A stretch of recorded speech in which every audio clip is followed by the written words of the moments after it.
Halo teman-teman, di sini aku akan ngejelasin tentang Revolusi Melati. Revolusi Melati merupakan pergolakan politik yang masyarakat di Timur Tengah ingin menggulingkan pemerintahan otoriter.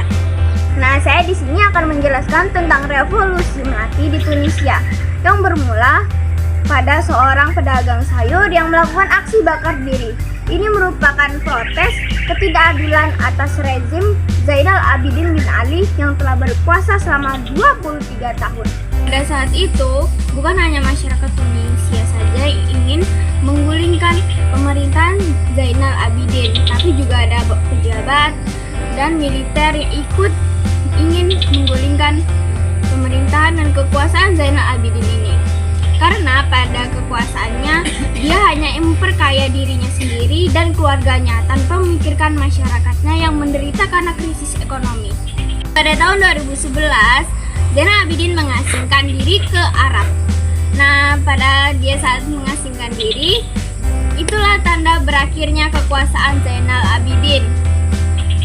Pengunduran diri ini diinformasikan oleh Perdana Menteri Tunisia, Muhammad Ghannouchi, yang disiarkan di TV negara. Itu dia materi yang saya sampaikan tentang Revolusi Melati dan Revolusi Melati di Tunisia. Halo teman-teman semua, di sini saya akan jelaskan sedikit tentang materi saya, yaitu konflik Libya. Nah, konflik Libya sendiri sudah terjadi selama 9 bulan, tepatnya pada bulan Februari hingga Oktober 2011. Apa sih yang melatar belakangi konflik ini?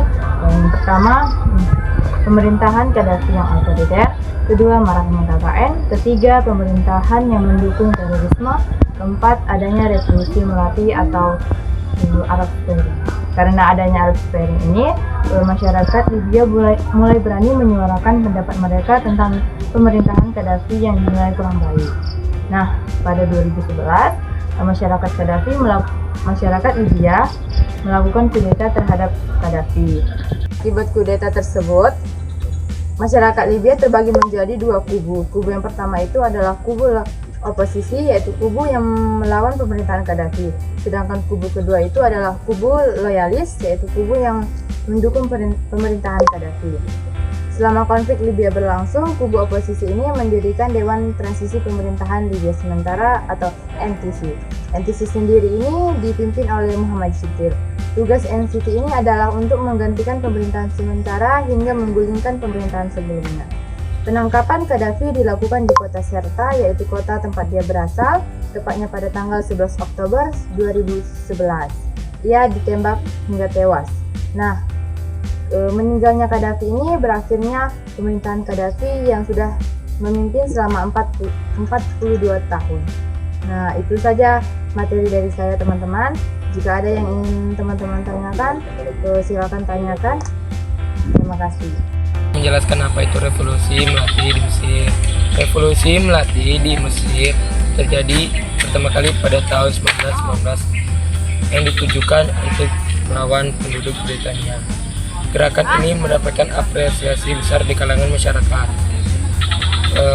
Kembalinya pemimpin revolusi nasionalis Mesir, yaitu Saad Zaghloul dan beberapa anggota partai Waqf pada tahun 1919. Revolusi Melati di Mesir terjadi karena Sultan Utsmaniyah mempertahankan kedaulatan nominal atas Mesir, tetapi kerjasama kedua negara tersebut telah terputus akibat perebutan kekuasaan yang dilakukan oleh Muhammad Ali pada tahun 1803.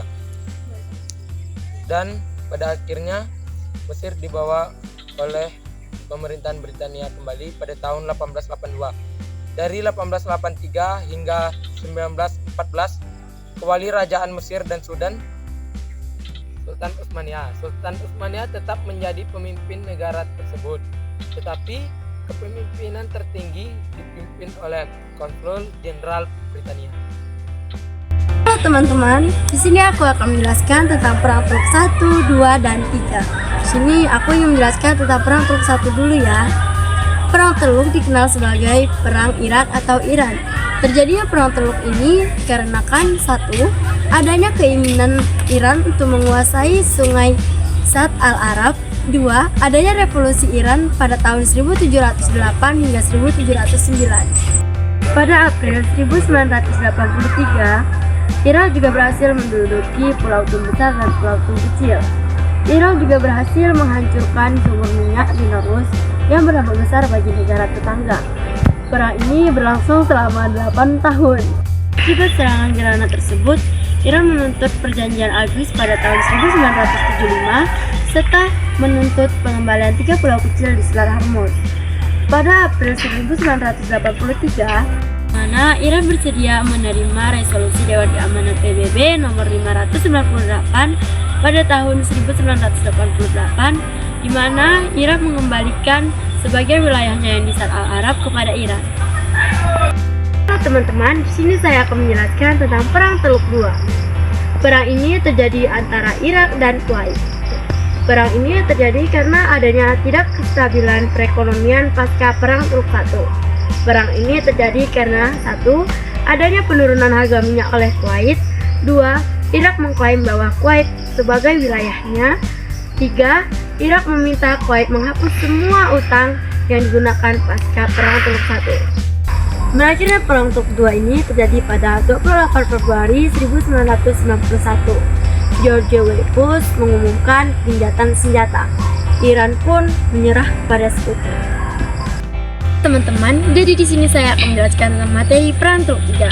Perang Teluk III ini terjadi antara Irak dan Amerika Serikat.